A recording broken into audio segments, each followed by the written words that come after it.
Decoration नाही आहे, तर ते साईन आहे विजयाचं आणि एका नवीन सुरुवातीचं. इथे आता गुढी उभारलेली आहे. आता तिची पूजा करायची आहे, जे की इथे करणार आहोत.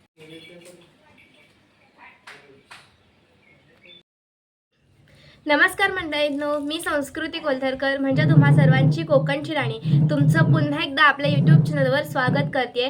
तर मंडळींनो, आज आहे गुढीपाडवा. माझ्याकडून तुम्हा सर्वांना गुढीपाडव्याच्या आणि मराठी नववर्षाच्या खूप खूप शुभेच्छा. तर आजचा व्लॉग हा गुढीपाडवा स्पेशल असणार आहे. तर चला तर मग वेळ न घालवता आजच्या व्लॉगला सुरुवात करूया. तर मंडळींनो, जसं की आज गुढीपाडवा आहे, तर मी गुढीपाडवासाठी स्पेशल साडी नेसलेली आहे. तर तुम्हाला माझा लुक कसा वाटतोय हे मला कमेंट मध्ये नक्की सांगा. इथे आता गुढी उभारलेली आहे. आता तिची पूजा करायची आहे, जे की इथे करणार आहोत.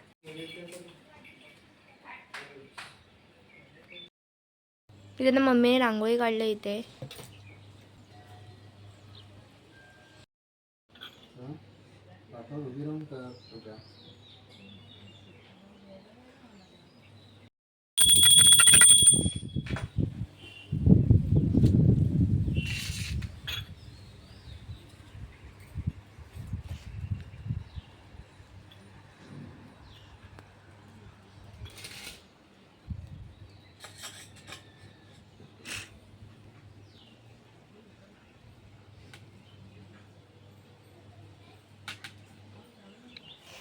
आता गुढीची पूजा सुद्धा करून झालेली आहे. नैवेद्य सुद्धा दाखवून झाला आहे.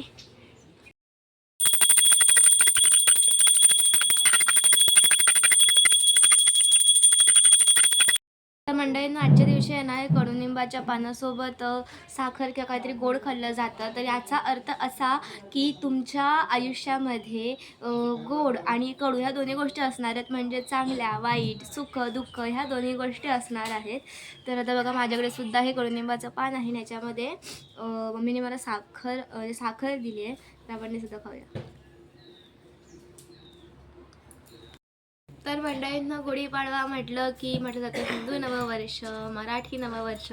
तर मंडळींना गुढीपाडवा हा फक्त न्यू इयर नाही आहे. तर असं म्हटलं जातं की ब्रह्मदेवाने याच दिवशी आपल्या सृष्टीच्या निर्मितीचं कार्य हाती घेतलं होतं. म्हणून या दिवशी आपण एखाद्या कोणत्या नवीन कामाला सुरुवात करत असतो, नवीन सुरुवात करत असतो. आणि जर आपण रामायणात बघायला गेलं तर जेव्हा श्रीराम हे 14 वर्षाच्या वनवासातून अयोध्येत जेव्हा परत आले होते, तर तेव्हा सर्व लोकांनी त्यांच्या स्वागतासाठी आपल्या दारोदारी गुढ्या उभ्या केल्या होत्या. अशा प्रकारे त्यांनी आपला आनंद साजरा केला होता. तर असं ह्या सणाबद्दल सांगितलं जातं.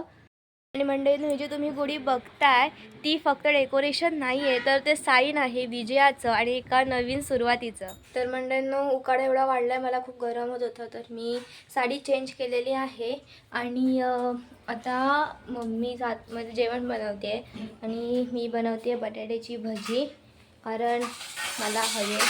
सो ते पण बनवणार आहे. मंडळींनो, मम्मी एक साईडला जेवण बनवते आणि मी इथे बनवते बटाट्याची भाजी. मी बेसन काढून घेतलं आहे, बटाटे सुद्धा टाकून घेतलेले आहेत. चला आपण आता भजी बनवूया.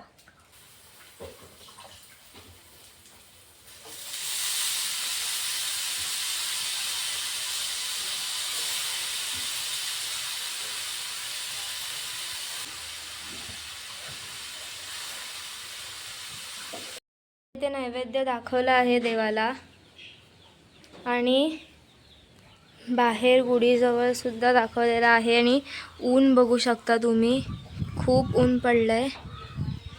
तर मंडळीनं आता जेवण वगैरे झालेलं आहे आणि खूप ऊन पडलंय, खूप गरम होते. तुम्हाला एक मिनिट दाखवते. तर खरंच खूप गरम होतं. मला अक्षरशः आतासुद्धा खूप घाम येतो आहे. फॅन वगैरे सुरू आहे तरीसुद्धा. तर एवढ्या उन्हामध्ये तुम्हीसुद्धा कुठे बाहेर जास्त जाऊ नका. घरामध्ये जरा आपल्या तब्येतीची काळजी घ्या.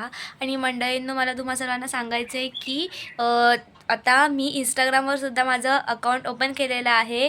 तर कोकणची राणी हे आपलं इंस्टाग्रामवर नवीन अकाउंट आहे. तर जसं तुम्ही लोक मला यूट्यूबवर सपोर्ट करताय तसाच सपोर्ट तुम्ही मला तिथेसुद्धा करा. आणि तिथेसुद्धा आता मी व्हिडिओज टाकत आहे, रील्स टाकत आहे. सो तिथेसुद्धा तुम्ही एकदा जाऊन नक्की चेक करा. मी लिंक डिस्क्रिप्शनमध्ये देते आणि लिंक मी चॅनलच्या खाली मेन्शन केलेली आहेच. सो तुम्ही नक्की तिथेसुद्धा मला फॉलो करा. आणि आजच्या ब्लॉगपुरतं एवढंच. आपण भेटूया पुढच्या ब्लॉगमध्ये. तोपर्यंत थँक्स फॉर वॉचिंग. बाय.